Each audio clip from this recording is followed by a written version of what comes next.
Welcome to Global Insiders Podcast. I am Ryan, the peripatetic one, bringing you information about opportunities relating to jobs, traveling, and any information that can elevate you to your rightful place in this thing called life. You can find more information and how-to methods on globalinsidersgroup.com. That is insiders with an S. And here is today's show.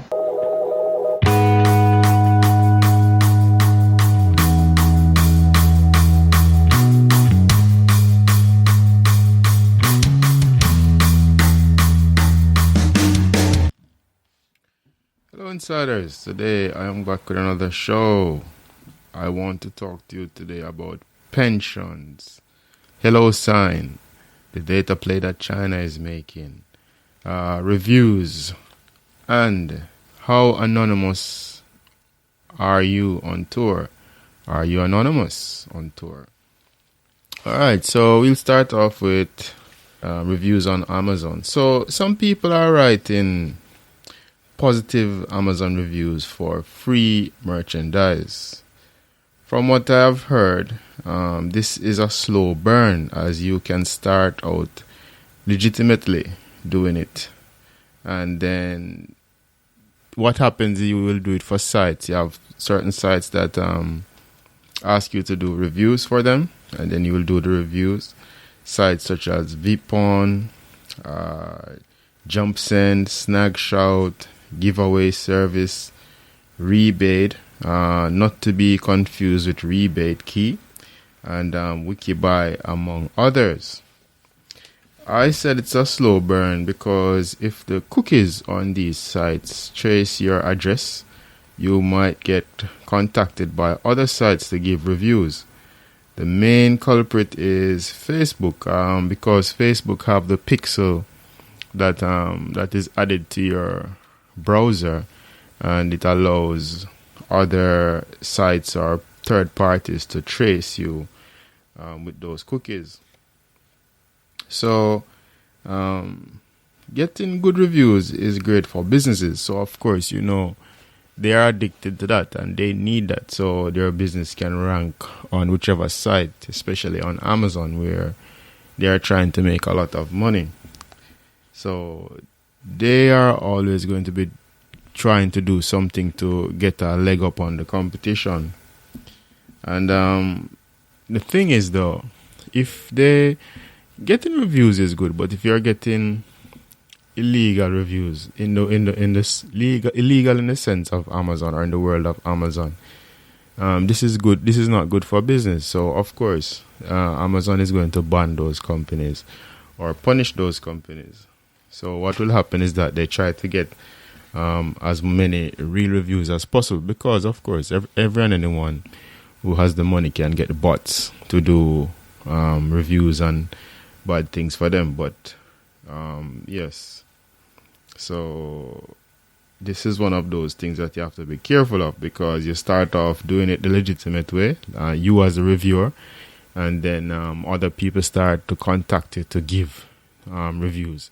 Yes, you may be able to get a few products at first, but then what happens after, So, yeah, look out for that. Next, China is rolling out a digital currency, and it could be a view into how financial transactions will be done in the future. China is currently using digital payments on popular sites in China, such as Tencent and WeChat. Some people are saying this digital currency plan is seen as a move to dethrone the US dollar as the main currency. As I said, this is just a view into the future. So, of course, we should know by now that the US dollar is what is used to judge economies on how strong they are.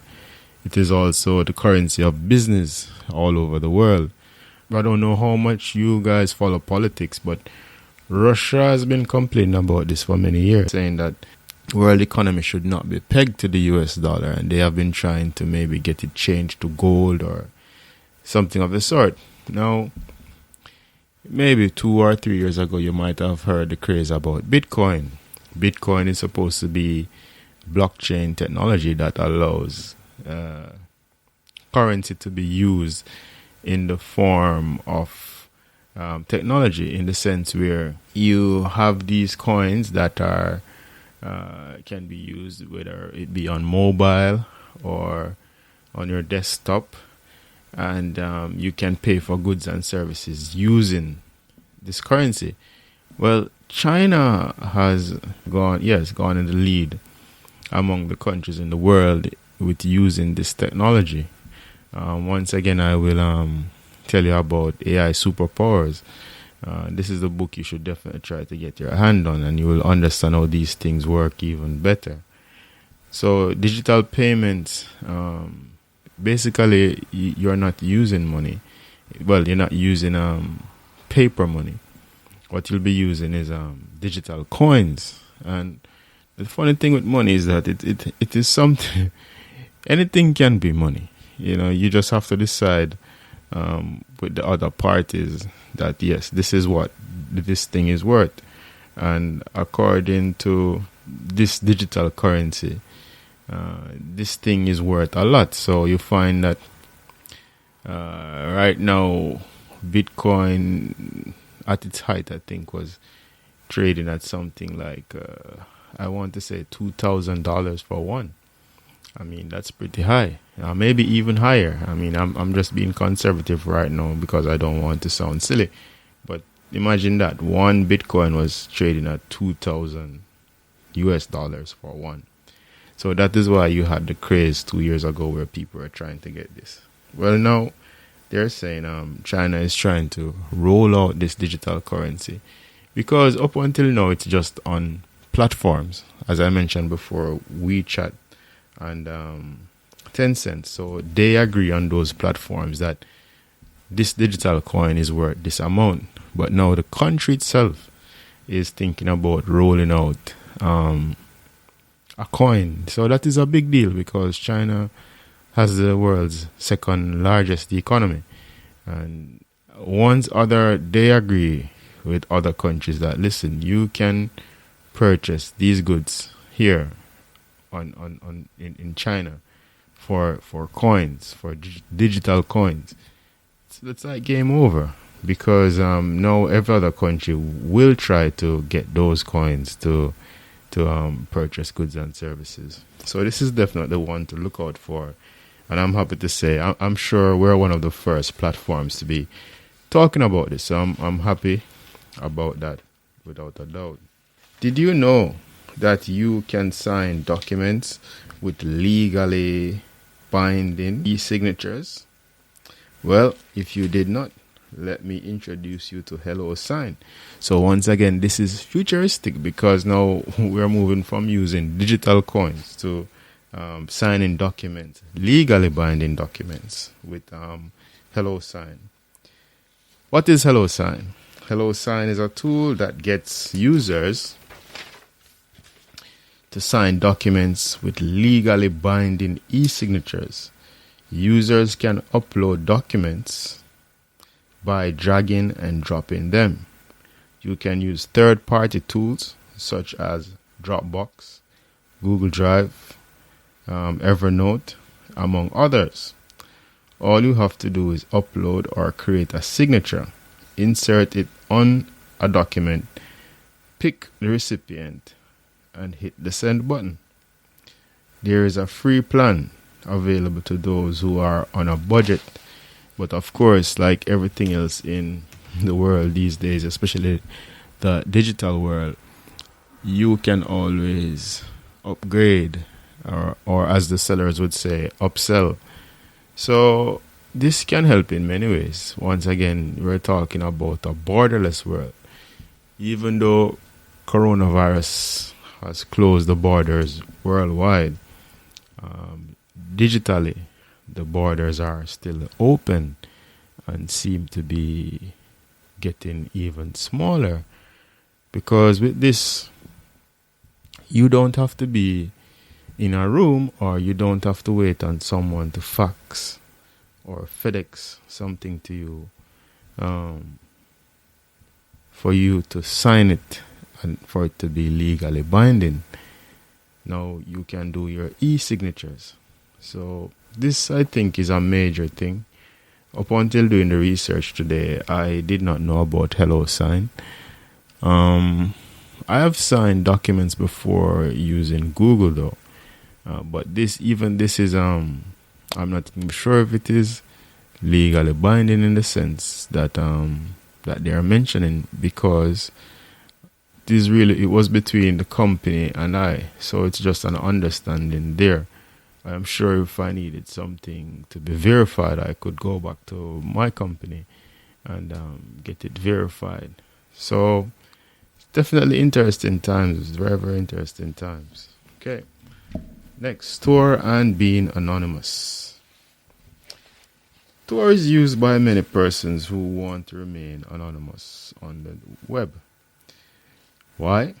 Well, with all the tracking that is happening, you have to use what you have. And Tor, which is short for the Onion router, is one of those browsers that advertise that it will allow you to remain anonymous. So Tor is supposed to disguise your true location on the network. And to make it also says it makes it difficult for anyone to trace your browsing history. Some people use VPNs for this. I think last show I talked about Mozilla getting in the space and helping people to disguise or to hide where they're located. And Mozilla was making a very good promise, because they were saying they fixed one of the problems that VPNs usually have, which is that browsers and the websites cannot detect where you are if you use a VPN. But the owners of the VPN technology, they definitely know where you are. But Mozilla was saying that they would encrypt this, so even they would not know where and what is on your browser. So that is good stuff.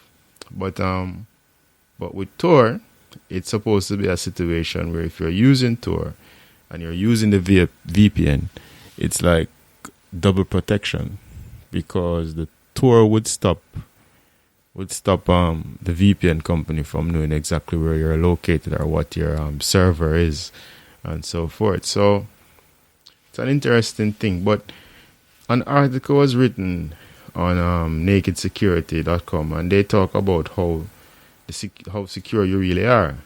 They went into very technical explanation about how the network works and how secure or unsecure your server is if you do use Tor. And I do advise you to take a read of that article on nakedsecurity.com if you have concerns about using Tor. But it was basically saying that when you go onto Tor and you use it, yes, it does disguise your location, but not to the degree that you might think. And as a result of that, what will happen is the sites that you're leaving, they can trace you, or people can trace you back to those sites.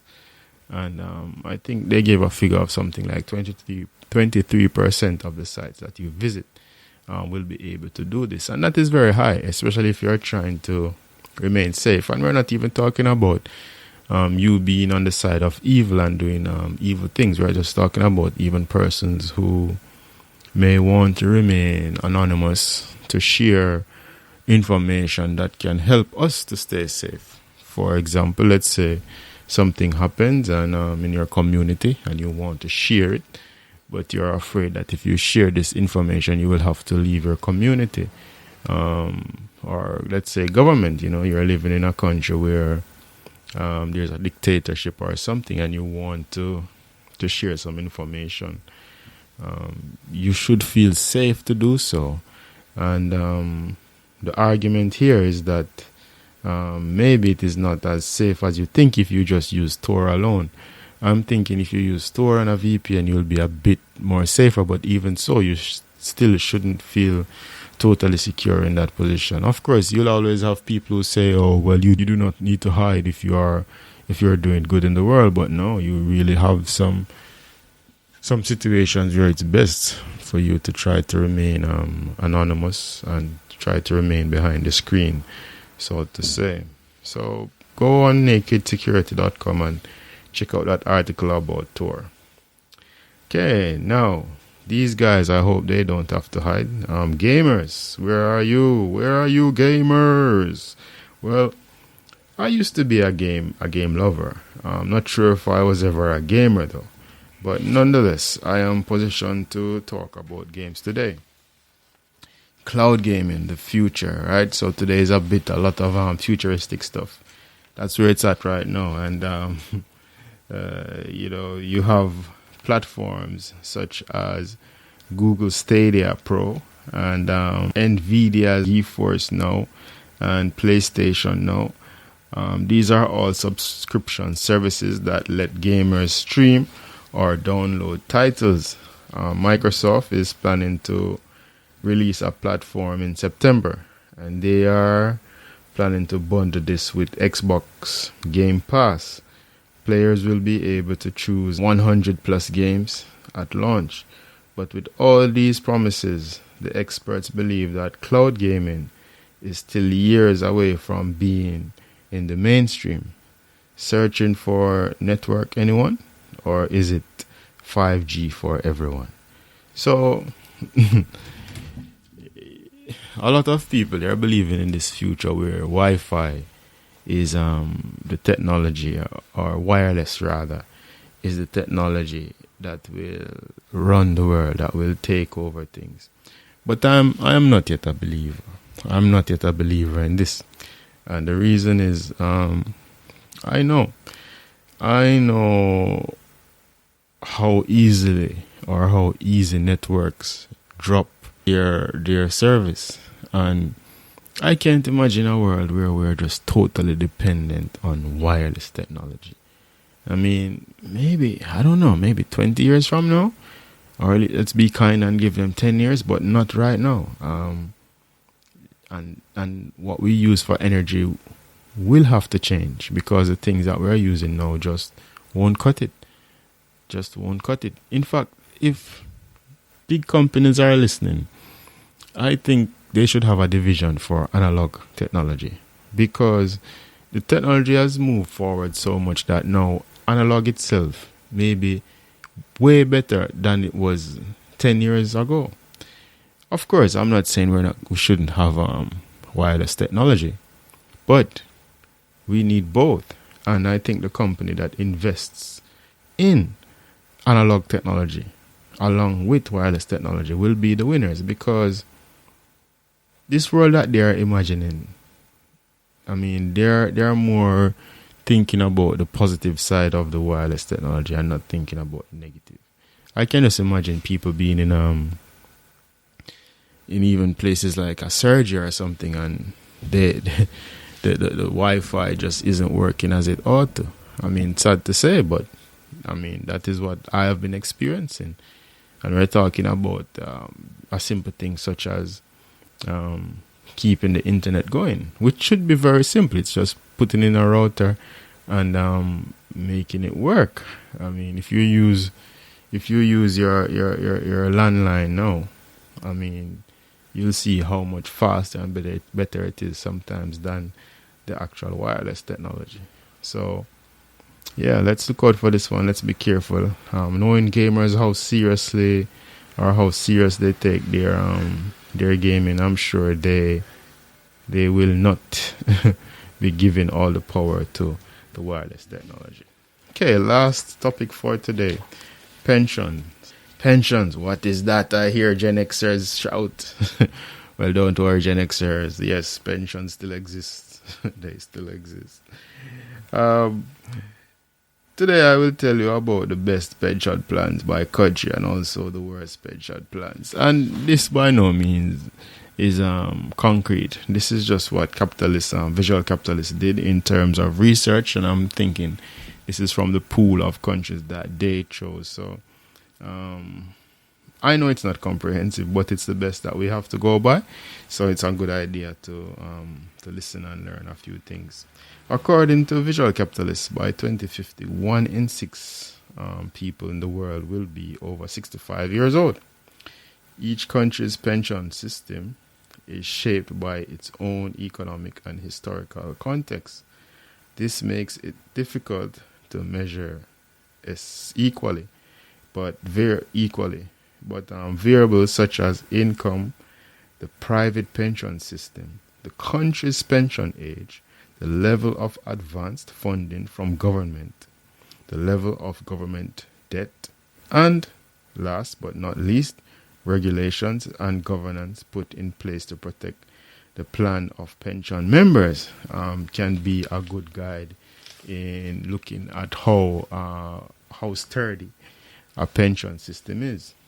So, just looking at the data that they had up, I'll tell you the top 10 countries, and these are the Netherlands, Denmark, Australia, Finland, Sweden, Norway, Singapore, New Zealand, Canada, Chile,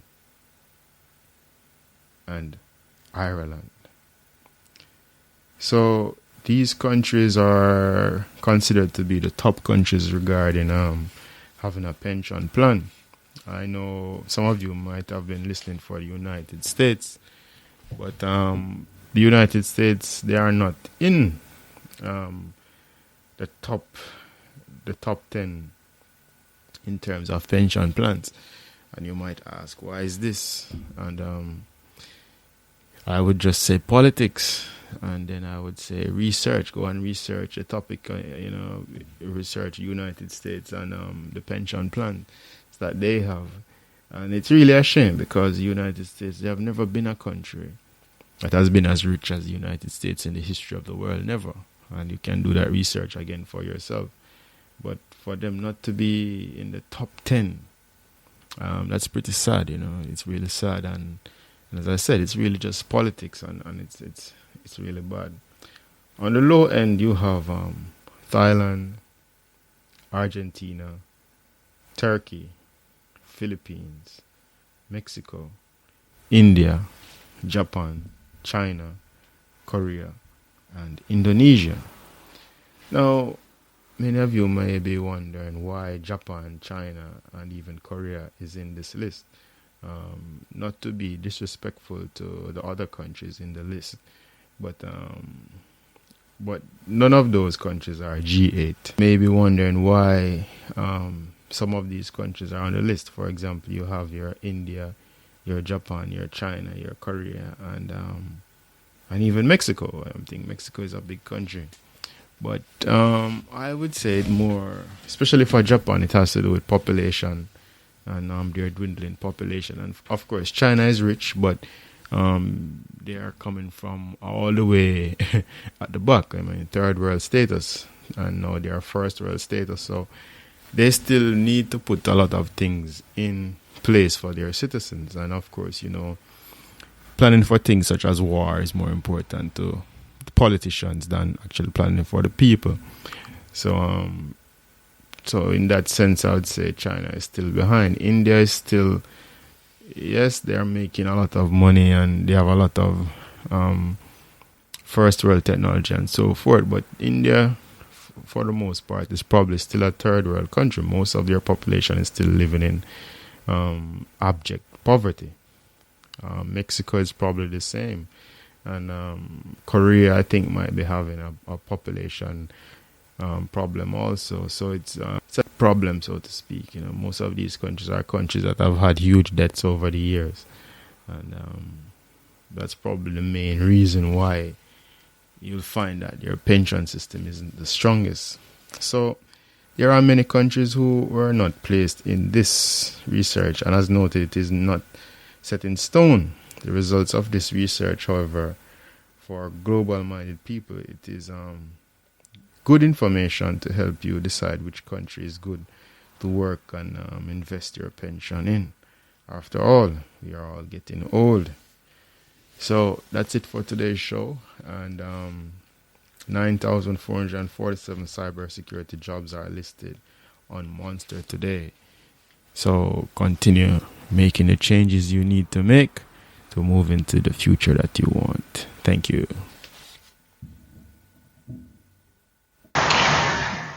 Thanks for listening today.